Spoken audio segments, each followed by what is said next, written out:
Hello সবাইকে, সবাই কেমন আছো? আশা করছি তোমরা সবাই খুব খুব খুব ভালো আছো। আজ অনেক দিন পর চলে এলাম একটা ব্লগ নিয়ে তোমাদের সাথে। তো এখন বাজে রাত প্রায় 9:30টার পর। আমি সেরকম কোনো প্রিপারেশন নিয়ে ব্লগটা স্টার্ট করিনি, খুব প্রফেশনালভাবে, খুব গুছিয়ে। হঠাৎ করে কাজ করছিলাম, তো করতে করতে মনে হলো যে একটু তোমাদের সাথে শেয়ার করি এগুলো। তো কাল হচ্ছে 19শে জ্যৈষ্ঠ, লোকনাথ বাবার তিরোধান।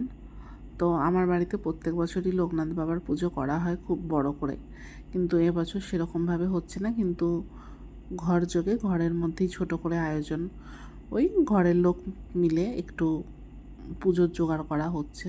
হঠাৎ করেই ঠিক হয়েছে, কারণ আগে থেকে নাহলে সেরকম কোনো প্ল্যান ছিল না এবছর, মানে খুব বড় করে পুজো করার। আর এবছর হচ্ছেও না খুব বড় করে পুজো। তো যেহেতু হঠাৎই সব কিছু ঠিক হয়েছে, তো এটা হচ্ছে আগের দিন রাত্রিরে, মানে 18ই জ্যৈষ্ঠ আমি রাত্রিবেলা ঠাকুর ঘরে বসে বসে সব জোগাড় করছি ঠাকুরের ভোগের রান্না যেগুলো হবে সেগুলো। তো এখানে সবার প্রথম আমি সবজি কেটে নিচ্ছি, যেগুলো তোমরা দেখতেই পাচ্ছ আস্তে আস্তে, কারণ কালকে যে ভোগ হবে সেগুলো সকালবেলা উঠে আমায় করতে হবে। তো তার জন্য আগের দিন থেকে আজকে জোগাড় করে রেখে দিচ্ছি। এর আগে আমি তোমাকে ভিডিও লাস্টে একদম দেখাবো কালকে যে ঘরের দুপুরে খাওয়ার রান্না হবে সেটার জোগাড়ও আমি করে রেখে দিয়েছি। ঘরে সেরকম বলতে আত্মীয় স্বজন সেরকম কেউ আসার নেই, কিছু নেই। ওই টুকিটাকি 2-4জন আসার আছে, পিসিরা, এরা ওইটুকুনি। মানে যত ছোট করে করা হয় এবছর সেইটুকুনি করা হচ্ছে, না হলে প্রত্যেক বছর খুব বড় করে করা হয়। কিছু কারণবশত এবছর করা হচ্ছে না। তো এই যেটুকুনি মানে করলে হয় সেটুকুনি করা হচ্ছে। তো তাই জন্য এখানে বসে বসে আমি একে একে সব সবজি, যেগুলো 5 রকমের ভাজা হবে সেগুলো কেটে নিচ্ছি। শাকের চচ্চড়ি হবে সেটারও কেটে নিচ্ছি। আর মানে তোমরা যা ফাস্ট ফরওয়ার্ডে ভিডিওটা দেখছো, মানে আমার এগুলো করতে অনেক টাইম লেগে গেছিলো। অলরেডি আমি 9:30 তখন প্রায় বাজতে যায়, কি হয়তো 9:30 একটু পরে আমি এখানে ঠাকুর ঘরে উঠে এসেছি এগুলো জোগাড় করার জন্য। প্রথম কথা, আমি একদম বটিতে এরকম আনাজ খোলা কাটতে পারি না। যে কোনো খোলা বলো বা কিছু আমি পিলারের সাহায্যেই করি, কিন্তু ঠাকুর ঘরে তো আর সেটার ব্যবস্থা নেই। তাই এই ঠাকুরের বটি দিয়েই আমাকে খুব ধরে ধরে এগুলো করতে হচ্ছে। মানে আমার প্রচুর টাইম লেগে যাচ্ছিলো। মানে এই ভিডিওগুলো যখন মানে তোমরা দেখছো, তোমরা তো হয়তো 5-10 মিনিটের মধ্যে ভিডিওটা দেখছো, তার মধ্যে হয়তো এটা কিছু মিনিটের ক্লিপ হয়তো দেখছো, খুব ফাস্ট ফরওয়ার্ড মুভে। কিন্তু মানে সত্যি কথা, আর এত মোটা মোটা চোগলা উঠছিলো, আমারই মনে হচ্ছিলো দূর বাবা আমি কি করছি, আমি ঠিক করে পারছি না হয়তো। কিন্তু ঠাকুরের নামে যেটুকুনি পেরেছি করেছি। বলে না ঠাকুরের নামে সব কিছু সহজ হয়ে যায়, সেটাই হয়। মানে আমি যেখানে আলুর খোলা অবধি আমি বটিতে কাটতে পারি না, আমি এইটুকুনি বলে দিলাম। মানে কেউ যদি আমায় বলে যে আলুর খোলা ছাড়াতে হবে উইদাউট পিলার, বটিতে খোলা ছাড়াতে হবে, আমি সেখানেই মানে শেষ। আমি একদম পারি না। মানে আর যদিও কেটে ফেলি, সে এত মোটা মোটা চোগলা উঠবে, অর্ধেক আলু ওখানেই বাদ চলে যাবে। মানে আমার নিজেরও সেটা দেখে খারাপ লাগছে। আর এখানে সে এক্স্যাক্টলি তাই হচ্ছে। মানে যত যা খোলা, এই পটলের খোলা বলো বা কুমড়োর খোলা বলো, আলুর খোলা, এত মোটা মোটা চোগলা উঠে যাচ্ছিল না। আর এত মানে ধরে ধরে করারও আমার পাচ্ছিলাম না আমি। তো এখানে মোটামুটি যে ভাজা হবে সেগুলোই কেটে নেওয়া হচ্ছে। এখানে এমন পটল ভাজার পটলটা কেটে নেওয়া হচ্ছে একদম। মানে আর এক তো বটিতে ছাড়াতে হবে বলে আমি একদম খুব কম কম করেই করছি, কারণ প্রথম কথা সেরকম খাওয়ার লোক সেরকম নেই। আর আমার বসে বসে এরকম বটিতে চোগলা ছাড়ানোরও অত আমার ধৈর্য বলো বা সময় বলো সেটাও নেই। তো যেটুকুনি না করলে নয় সেইটুকুনি করা হচ্ছে। আর সত্যি কথা বলছে, কদিন ধরে যা ধকল গেছে, মানে সত্যি কথা আর আমার শরীর টানছে না। মানে যে তবু যে ভগবানের পুজো হবে কাল, বাড়িতে যেহেতু পুজো হচ্ছে, করা হচ্ছে, যেটুকুনি না করলে নয় সেটুকুনি। তো একে একে বসে আমি ছাড়িয়ে নিই। আর সব থেকে টাফেস্ট পার্ট হচ্ছে এই আলুর খোলা ছাড়ানো। তোমরাও হয়তো খোলাটা পড়ছে যে দেখে বুঝতে পারছো যে কত মোটা মোটা চোগলা উঠছে, মানে সেটা দেখেই তোমরা আন্দাজ লাগিয়ে নিতে পারো যে উইদাউট পিলার আমি কোনো কিছু খোলা ছাড়াতে পারবো না।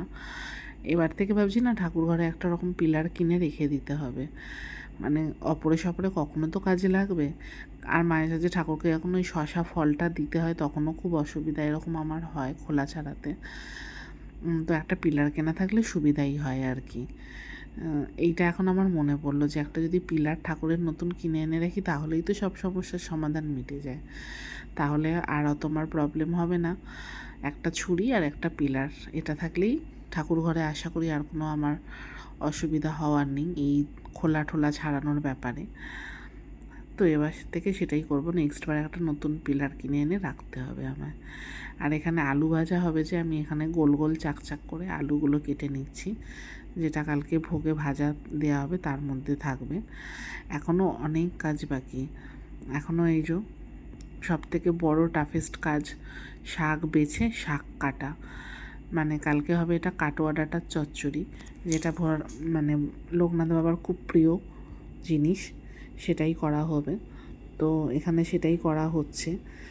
মানে এই আমার এটা আগা করে আমার এই শাক বেছে শাক কাটাটা না খুব মানে বিরক্তিকর একটা ব্যাপার লাগে।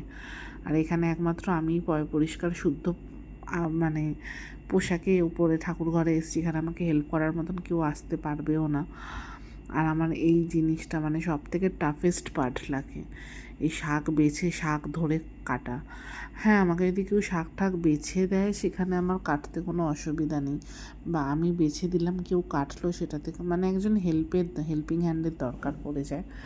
কিন্তু এখানে এই সমস্তটা নিজে প্রথমে এই পাতাগুলো বেছে বেছে কেটে নিয়েছি, তারপরে এবার যে কচি কচি ডাঁটাগুলো আছে কাটোয়া ডাঁটা সেগুলো দিয়ে দেব। কারণ একসঙ্গে ডাঁটা ফাটা দিইনি, কারণ ডাঁটাটা আমাকে দেখে দিতে হবে কতটা কোনটা কচি ডাঁটা আছে আর কোনটা কী। আর আমার ঠাকুর ঘরের প্যাসেজটা এত ছোট না, আর এরকমভাবে বসে সত্যিই খুব অসুবিধা হচ্ছিল। তো এখানে জোগাড় সব করে রাখা হয়েছে, এখানে ঠাকুরের গোটা ফল সব রাখা রয়েছে, এটা ব্রাহ্মণের শীত এটা রেডি করে রাখা রয়েছে। এখানে ব্রাহ্মণের শীতের মধ্যে আছে চাল, শুকনো লঙ্কা, তেল, কাঁচকলা, বেগুন, পটল, আলু, রাঙা আলু। আর এখানে আছে ঠাকুরের কালকে যা ভাজা হবে 5 রকমের, সেটা আছে। 5 রকমের ভাজার মধ্যে আছে এটা চিচিঙ্গে বলে, এটা চিচিঙ্গে ভাজা, কুমড়ো ভাজা, বেগুন ভাজা, পটল ভাজা, আলু ভাজা, আর হবে কাটোয়া ডাঁটার চচ্চড়ি। তো শাকটাকে এখানে আমি আমান্য করে রেখেছি। আর শাকে দেওয়ার জন্য এখানে আছে রেডি করে রাখা সবজি, আলু, কুমড়ো, বেগুন, রাঙালু, ঝিঙে, চিচিঙ্গে, আর এটার সাথে পড়বে বড়ি। এই জন্য শাকে বড়ি পড়বে। আর এইগুলো সব আছে, বাকি সব জোগাড়। তেল, এটা হচ্ছে গোবিন্দভোগ চাল, খিচুড়ি হবে। এটাতে 5 ফোড়ন আছে, হলুদের প্যাকেট, গোবিন্দভোগ চাল আছে, এটা তেল আছে সর্ষের তেল, পায়েস হবে তার জন্য দুধ, এটা গুঁড়ো দুধ, আর লিকুইড দুধ কাল সকালে আনা হবে, মুগের ডাল খিচুড়িতে দেওয়ার জন্য। আর এখানে বাকি যা মোটামুটি মশলা লাগে সেটা হবে। পায়েসের এখানে আছে কাজু, কিশমিশ, কাটিং মিছরি ঠাকুরের 2 প্যাকেট আনা আছে। আর এইটুকুনি, ওখানে 5 কড়াইটা ভিজিয়ে দেওয়া হয়েছে, ভিজিয়ে দিয়েছি আমি। আর এইটুকুটাকে সবটা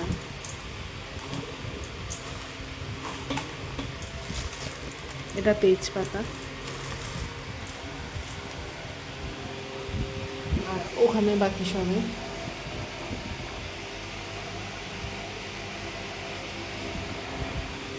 তো এইটুকুন। এবার সব ভালো করে চাপা দিয়ে রাখার পালা, কারণ আমার এখানে সব কাজ মিটে গেছে। এবার আমি নিচে যাব, গিয়ে ডিনার ফিনার করবো। আমার হাজব্যান্ডও এসে গেছে, আর এখানের আমার কাজও শেষ হয়ে গেছে।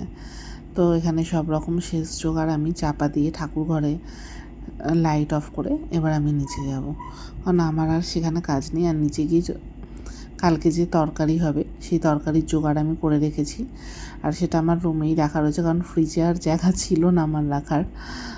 তো আমি আমার রুমের মধ্যে এসি চলবে, যেহেতু সারা রাত আমি আমার রুমেই রেখে দিয়েছি।